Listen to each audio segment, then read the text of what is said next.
this video, we're going to show you how to set up your Google Authentication app for Binance.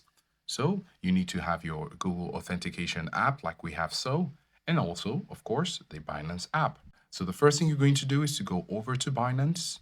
And here in the home screen, you're going to look at the bottom left where you can click on the home icon. Now, when you click on the home icon, you're going to look at the top left corner.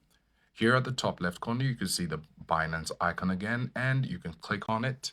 It's going to take you to your profile ID and your name. So you're going to click on it because here we have an arrow. So we're going to click on it. And here we can see verification, security, and other options. So we're going to click on security. Security takes us to our two-factor authentication options. So we have passkeys, Authenticator app, email, and password. So when we click on the Authenticator app, if you're doing it for the first time, you're going to follow some steps where it's going to eventually show you your unique QR code or a manual entry key. So when you have that manual entry key, you're going to go over to your Google Authenticator app. So this is how to set up your Google Authentication app for Binance.